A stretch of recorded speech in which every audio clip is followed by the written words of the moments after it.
بدا من طلعته. یعنی اگر تم صدقوں کو ظاہر کر کے دو تو یہ بھی بہتر، اگر چھپا کے دو تو یہ بھی بہتر. امام غازی تفسیر کبیر کے اندر اسی آیت کریمہ کے تحت 5-6 چیزیں بیان فرمائی کہ صدقہ کب چھپا کے دینا چاہیے اور کب ظاہر دینا چاہیے. گفتگو وہ لمبی ہے، میں ایک بات عرض کر کے اجازت چاہوں گا اور بات آگے بڑھاؤں گا. 2 طرح سے جو ہے وہ صدقہ دیا جاتا ہے، ظاہر اور پوشیدہ. اور اس میں اگر کسی شخص کو آپ دے رہے ہیں، کسی ذات کو دے رہے ہیں، تو پھر اس وقت مستحب اور بہتر یہ ہے کہ آپ چھپا کے دیں. کسی کی مدد ذاتی طور پہ کر رہے ہیں، غریب ہے، بیوہ ہے، یتیم ہے، تو پھر اس کی غربت کا اشتہار نہ لگائیں، پھر بہتر ہے کہ چھپ کے دیں. اور آقا کریم نے فرمایا 7 اشخاص قیامت کے دن اللہ کے عرش کا ٹھنڈا سایہ پائیں گے جب کوئی سایہ نہیں ہوگا. ان میں ایک شخص یہ فرمایا وَرَجُلٌ تَصَدَّقَ بِصَدَقَةٍ فَأَخْفَاهَا حَتَّى لَا تَعْلَمَ شِمَالُهُ مَا تُنْفِقُ يَمِينُهُ. وہ آدمی جس نے تنہائی میں صدقہ دیا اور اتنا خفیہ دیا کہ جو دائیں ہاتھ نے کیا وہ بائیں کو خبر نہ ہو. فرمایا کل قیامت کے دن جب کوئی سایہ نہیں ہوگا اللہ اسے اپنے عرش کا ٹھنڈا سایہ نصیب ہوگا. اور جو عرش کے سائے تلے ہوگا قیامت کی تکلیف سے محفوظ ہوگا. جو عرش کے سائے تلے ہوگا وہ قیامت کی پریشانیوں سے محفوظ ہوگا. جو عرش کے سائے تلے ہوگا اس کو جام کوثر ضرور دیا جائے گا. اور جو ایک گھونٹ بھی پی لے گا 50,000 سال کے دن میں اسے کبھی بھی پیاس نہیں لگے. تو جس نے اپنے صدقے کو خفیہ دیا، دائیں نے دیا، بائیں کو خبر نہ ہو. اللہ اکبر. بلکہ علماء اس کی تشریح میں لکھتے ہیں کہ جس کو صدقہ دیا جا رہا ہے بہتر ہے کہ اس کو بھی خبر نہ ہو. اس انداز سے اس کے گھر میں پھینک آؤ کہ اسے بھی پتہ نہ ہو کہ میرے اوپر کون مہربانی کر گیا. اللہ اکبر. اگر ایسا ہو تو یہ انتہائی خفیہ حالت ہے.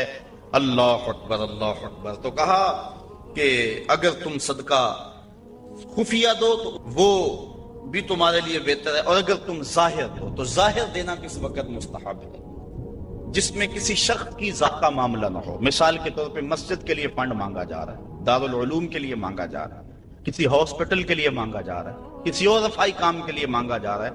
لہٰذا وہاں آپ اس نیت سے کہ اگر میں اٹھ کے اعلان کروں گا تو میرے دیکھا دیکھی کئی اعلان کریں گے، لہٰذا مدد ہو جائے گی.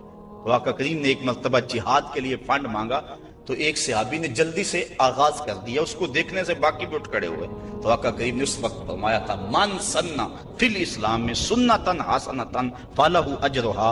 جس نے اسلام میں ایسے اچھے طریقے کو رائج کیا اللہ تعالیٰ اس کو اس کا اجر عطا فرمائے گا، اور اس کے دیکھا دیکھی جس نے اس کام کو کیا اللہ اس کا اجر بھی اسے عطا فرمائے.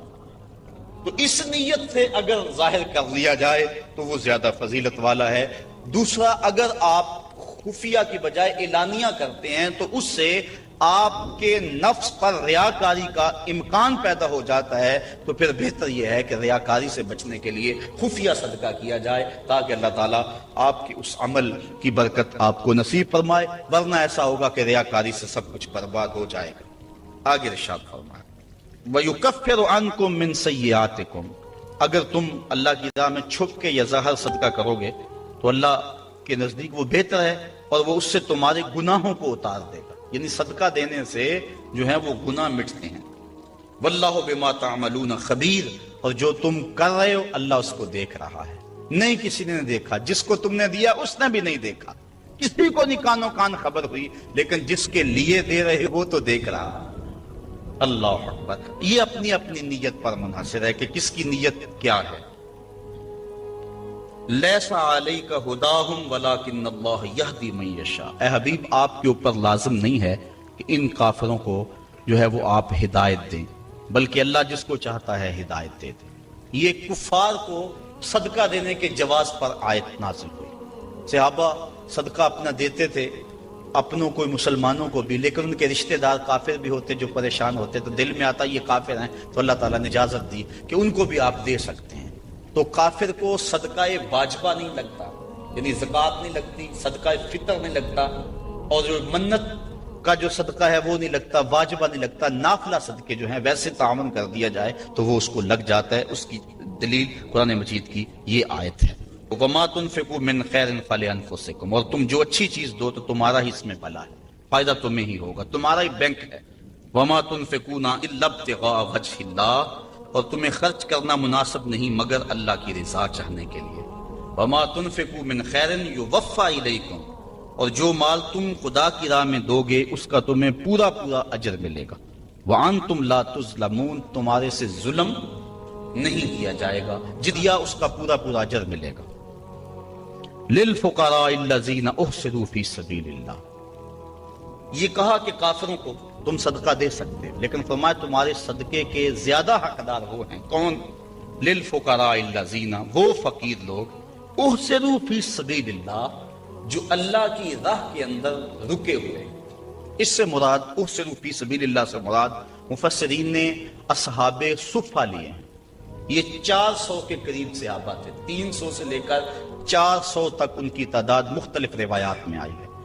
جو مسجد نبوی میں رہتے تھے، ان کا نام کوئی گھر تھا نہ ان کے اہل تھے، بس سارا دن مسجد نبوی میں رہتے۔ حضور نے ان کے لیے ایک چبوترا بنوا دیا جس کو صفہ کا چبوترا کہا جاتا ہے، تو وہ اس پہ بیٹھے رہتے، حضور کے انتظار میں رہتے۔ آقا کریم آتے تو وہ حضور سے دین سیکھتے، بلا تعین اوقات حضور سے دین سیکھتے۔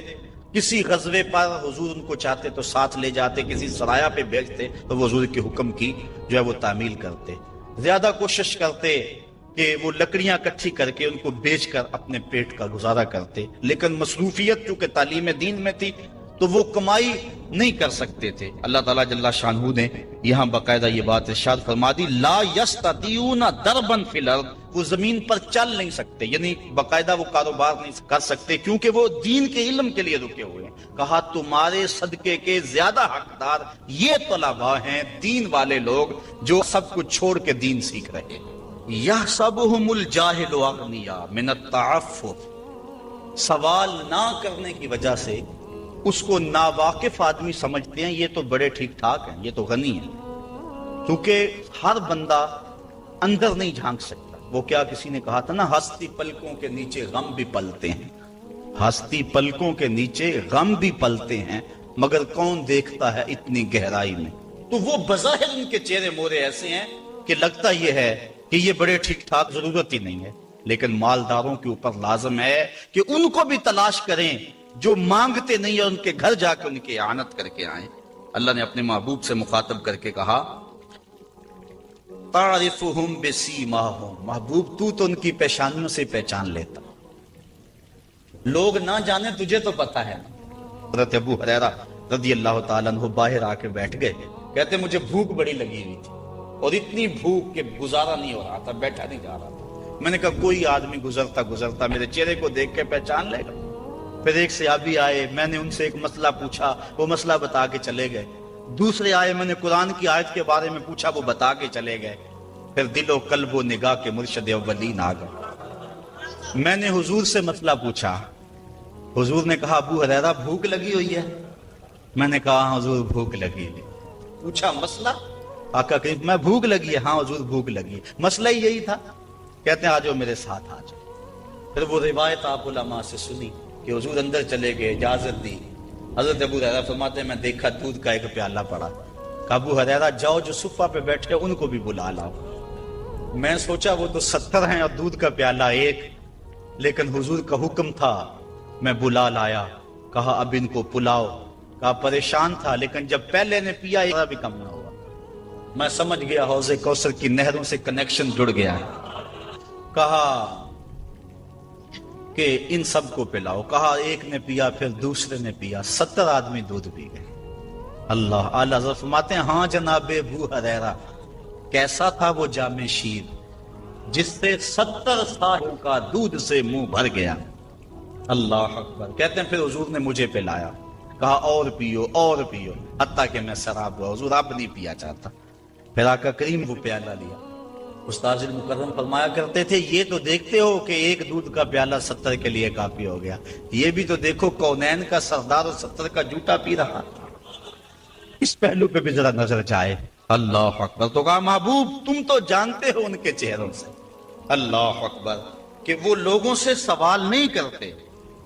لا یسألون الناس الحافا، وہ لوگوں سے لپٹ کر سوال نہیں کرتے، بڑے خوددار ہوتے ہیں۔ عموماً ایسے لوگوں کی تلاش بڑی ضروری ہے کہ جو لوگوں سے سوال نہیں کرتے، ورنہ ہم نے دیکھا ہے کہ جو لوگ مانگنے والے ہیں، سوال کرنے والے ہیں، وہ تو لاکھوں روپے جمع کر لیتے ہیں، اور جو بیچارے عزت نفس کا لحاظ رکھنے والے ہوتے ہیں ان تک کوئی بھی نہیں پہنچتا۔ آپ دیکھ لیں، اپنے معاشرے کے اندر سروے کر کے دیکھ لیں، یہ ہماری ذمہ داری ہے، محروم تک بھی پہنچنا اور سائل تک بھی پہنچنا۔ اور یہ بات ذہن میں رکھیں کہ سوال کرنا یہ مومن کی شان نہیں ہے، بلکہ حضرت سیدنا صدیق اکبر جا رہے تھے تو آپ کا کوڑا گر گیا، گھوڑے سے اترے اور نیچے سے اٹھایا اور پھر بیٹھے۔ خادم نے عرض کی حضور آپ فرما دیتے میں اٹھا کے دے دیتا۔ کہا حضور نے سوال کرنے سے منع کیا، اس لیے میں نہیں سوال کرنے کی ہمت رکھتا۔ یہاں تک جو ہے وہ ہمارے جو ہے وہ اسلاف جو بزرگ جو ہیں صحابہ اس کا خیال رکھتے تھے۔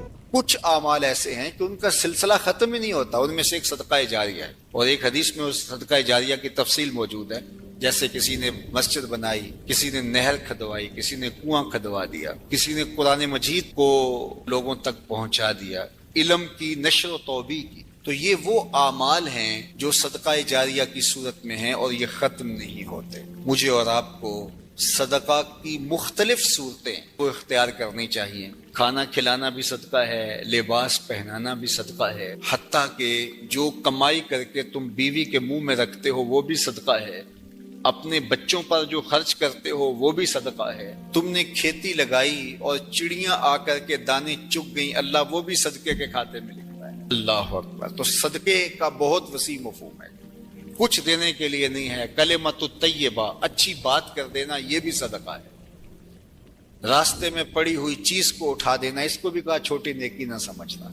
تو مختلف صدقے کی صورتیں ہیں اور سب ہمیں ادا کرنی چاہیے، لیکن ایک بہترین شکل صدقے کی صدقہ جاریہ ہے، اور وہ مسجد بنا دینا، وہ دارالعلوم بنا دینا، وہ نہر کھدوا دینا، وہ جو ہے وہ کنواں کھدوا دینا، حدیث میں آتا ہے۔ جس طرح وہ آیت کریمہ نازل ہوئی، لن تنالوا البر حتى تنفقوا مما تحبون، تو بیر ہا لے کر کے صحابی اس کا معاملہ لے کر آگے، حضور مجھے سب سے زیادہ محبوب یہی کنواں ہے، تو میں یہی اللہ کی راہ میں پیش کروں۔ اللہ اکبر۔ تو وہ صدقہ جاریہ کی شکل ہے۔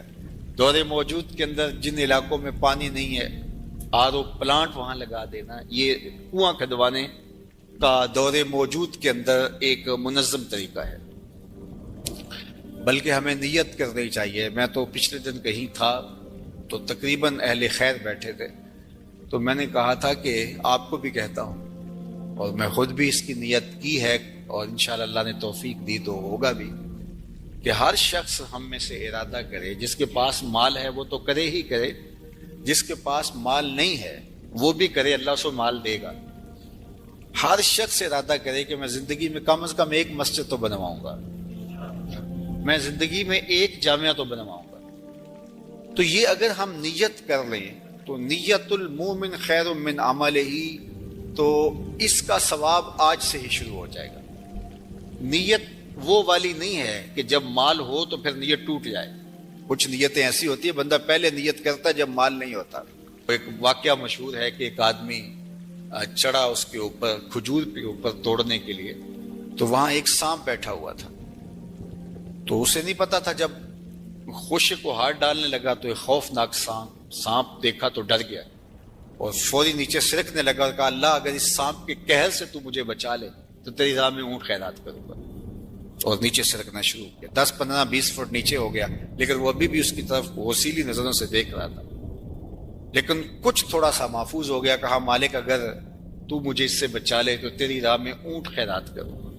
یوں اترتے اترتے نصف تک آ گیا اور سانپ کا خطرہ بھی ٹلا نہیں ہے، تو کہنے لگا اللہ اگر تو مجھے اس سانپ سے بچا لے تو تیری راہ میں بکری خیرات کروں گا۔ پھر زمین کے تھوڑا سا قریب آ گیا اور کہنے لگا اللہ تو اگر اس سانپ سے مجھے بچا لے تو مرغی دوں گا، اور پھر چھلانگ لگاتے ہوئے کہا مالک میرے گھر میں ایک انڈا پڑا ہے وہی تیری راہ میں جا کے خیرات کر دوں گا۔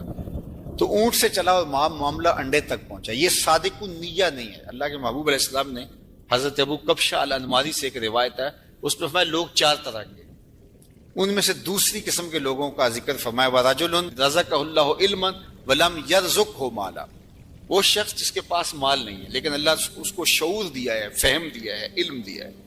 آگے لفظ ہے فَهُوَ صَادِقُ النِّيَّةِ، لیکن وہ نیت کا بھی سچا ہے۔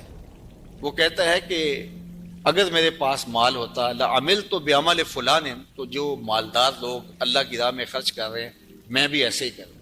اور وہ ایسے اوپر سے نہیں کہہ رہا جب مال آ جائے تو پھر جائے۔ فرمایا وَهُوَ صَادِقُ النِّيَّةِ، وہ نیت کا سچا ہے، اگر مال آتا تو کرتا۔ آقا کریم نے فرمایا کہ کل قیامت کے دن اس نے کیا کچھ نہیں ہے، لیکن جب اعمال تولیں گے تو یہ بھی اس سخی کے ساتھ ہی کھڑا ہوگا، یہ بھی افضل المنازل۔ تو نیت کر لینی چاہیے کہ صالح اعمال بجا لائیں، صدقہ کریں، اور صدقہ جاریہ میں مجھے آپ کو سچے دل سے اگر اللہ نصیب کر دے تو پھر یہ کوئی مشکل نہیں ہے، اور یہ سب کچھ یہاں رہ جانا ہے، اور وہ تو ہمارا کفن بھی میلا نہیں ہوتا کہ سب کچھ بانٹ لیا جاتا ہے۔ میاں صاحب بولے جاندی واری ڈرونا بنے ہوتے، ہاتھ نہ لاندے ڈر دے، جنہ لئی تو پاپ کمایا جی کتھے نہیں تیرے کر دے۔ ابو لہب ابو جہل سے لے کے دجال تک الکفر ملت واحدہ، کفر ختم کرنے کی کوشش کرے گا، اپنے منہوں کی پھونکوں سے اس چراغ کو بجھانے کی کوشش کرے گا۔ یہ چراغ کبھی آپ کو جھلملاتا ہوا بھی دکھائی دے گا، لیکن یہ بات ذہن میں رکھ لو کہ واللہ متم نورہ، اللہ اس نور کا اتمام کرے گا۔ اللہ اکبر، ولو کرہ الکافرون، کافروں کا سب کچھ ڈوب جائے، اتنا سرمایہ لگایا مسلمان پھر ابھر گئے۔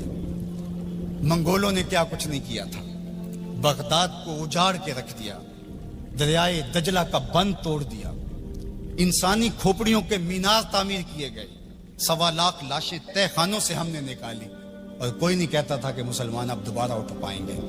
لیکن ہے یا یورش تاتار کے افسانے سے پاسباں کعبے کو مل گئے صنم خانے سے۔ ان اللہ یؤید ھذا الدین بید الرجل الفاجر، اللہ برے لوگوں سے بس دین کا کام لے لیتا ہے۔ واللہ متم نورہ، وہ اس نور کو ہر صورت میں پورا کر کے دکھائے گا۔ یقین کا چراغ ہمارے ہاتھ میں تھما دیا، یہ چراغ کبھی بھی آپ کے ہاتھ سے نہیں چھوٹنا چاہیے کہ دین غالب ہوگا۔ والذی ارسل رسولہ بالہدی ودین الحق لیظہرہ علی الدین کلہ، اللہ تعالیٰ نے رسول کو حق اور ہدایت کے ساتھ مبعوث اس لیے کیا ہے کہ تمام ادیان پر دین اسلام کو غالب کرے، اگرچہ مشرکین کو ناپسند ہو۔ ساری ان کی محنت ڈوب جائے گی، ساری کمائی ڈوب جائے گی، اتنا سرمایہ کیا، یہ ٹیکنالوجی کے کھڑے کیے گئے پہاڑ، یہ خریدے گئے غدار، یہ کائنات کے اندر ان کے عالی دماغوں کی محنت، دسیسہ کاریاں، پھیلائے گئے جال، یہ سب ضائع ہو گیا، اور اسلام جب اٹھتا ہے تو پھر اسلام اٹھ کے کھڑا ہو جاتا ہے۔ واللہ متم نورہ، اللہ اپنے نور کو ہر صورت میں اس کا اتمام کرے گا۔ اب اتمام دین کے لیے اس نے حضور کے غلاموں سے کام لینا ہے۔ آپ آئے ہو، دھوپ میں بھی بیٹھے ہو، آج عہد کر کے جاؤ کہ ہم اتمام دین کی تحریک میں عملاً شریک ہوں گے۔ اللہ اکبر، اور وہ کس طرح ہوگا؟ اللہ اور اس کے رسول کے ساتھ ہمارا تعلق اگر مضبوط ہوتا ہے تو اتمام دین ہوگا۔ پہلی بات ذہن میں رکھ لیجئے گا، دین کبھی بھی مغلوب نہیں ہوا، دین غالب رہا۔ دلائل و براہین کی روشنی میں دین ہمیشہ غالب تھا۔ سیاسی طور پہ ہم مغلوب ہوئے، اور ٹیکنالوجی میں ہم مغلوب ہوئے، مختلف جگہوں پہ مختلف ذرائع میں ہم مغلوب ہوئے، لیکن اپنی فطری صداقت کے اعتبار سے دین کبھی مغلوب نہیں ہوا۔ دیگر عنوانات سے ہماری مغلوبیت ہے، اسلام اپنے فطری مزاج کے ساتھ غالب ہے۔ اللہ اور اس کے رسول کے ساتھ ہمارا تعلق مضبوط ہونا چاہیے، سطحی نہیں ہونا چاہیے، ہمارا تعلق مضبوط ہونا چاہیے۔ ہماری محبت نعروں تک محدود نہیں ہونی چاہیے، ہماری محبت صرف ہمارے لباس اور ہماری وضاحت تک محدود نہیں ہونی چاہیے، بلکہ محبت رسول کا تقاضا یہ ہے کہ ہماری روحیں بھی حضور کی غلام ہونی چاہیے، ہمارا جسم بھی حضور کا غلام ہو، ہمارا طرز زندگی، انداز معاشرت، اٹھنا بیٹھنا، رویے، شادی بیاہ، مرگ، سب کچھ حضور کی غلامی کے سانچے میں ڈلی ہو۔ دوسرا کام آپ نے جو کرنا ہے وہ کتاب اللہ سے رب مضبوط کرنا ہے۔ جتنا مضبوط ربط قرآن سے قائم ہوگا امت اوپر چلی جائے گی، صرف نعروں سے نہیں، صرف باتوں سے نہیں، میری گفتگو سے نہیں، اس اجتماع سے نہیں، آپ نے قرآن سے اپنے ربط کو مضبوط کرنا ہے۔ کوئی دن آپ کا نہ گزرے قرآن کے بغیر۔ ہم اپنے ابلاغ کو مؤثر بنائیں، اور یہ صرف مبلغین کے لیے ہی نہیں ہے، یہ ہر شخص ذمہ دار ہے کہ وہ حضور کے دین کے میسج کو آگے منتقل کرے.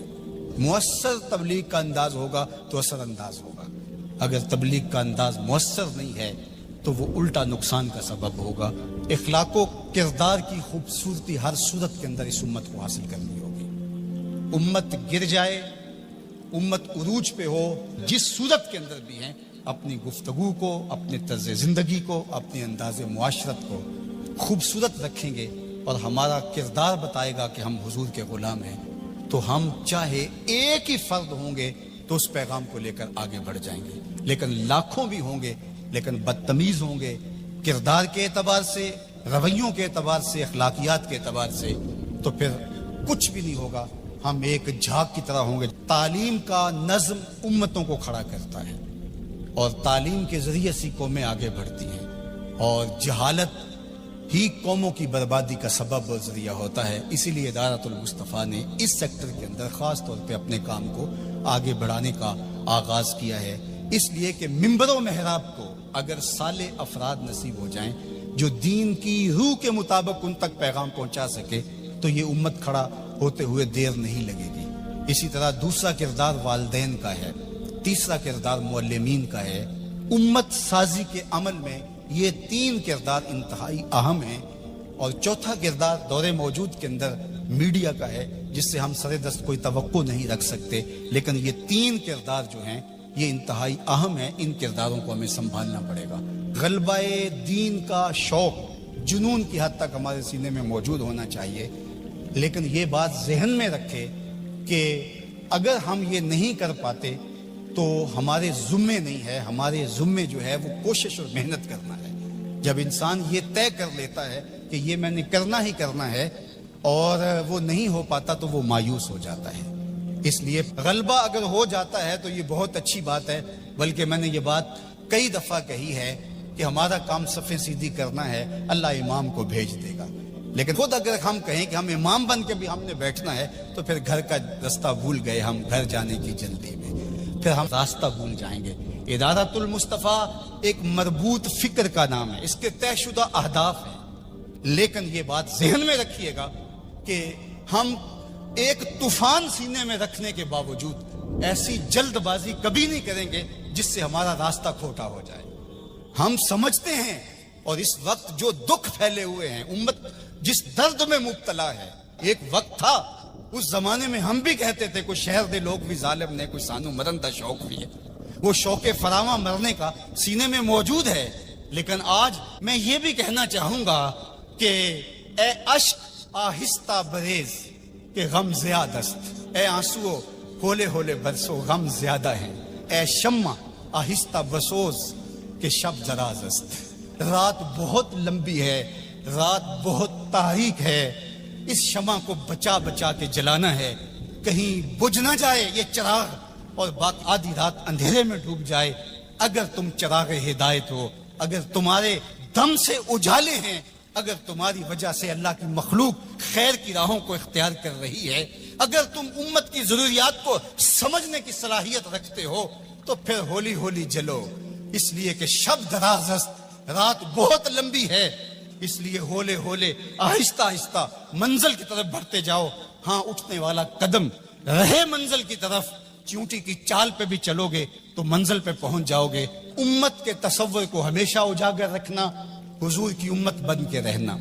آپ اپنی شناخت کو، آپ کی علاقائی شناخت ہے، آپ کی مسلکی شناخت ہے، آپ کی خاندانی شناخت ہے، آپ کی جو بھی شناختیں ہیں ان شناختوں کو باقی رکھو. میں ان شناختوں کا انکار نہیں کرتا، لیکن آپ کا تعارف امت کے حوالے سے آگے بڑھنا چاہیے.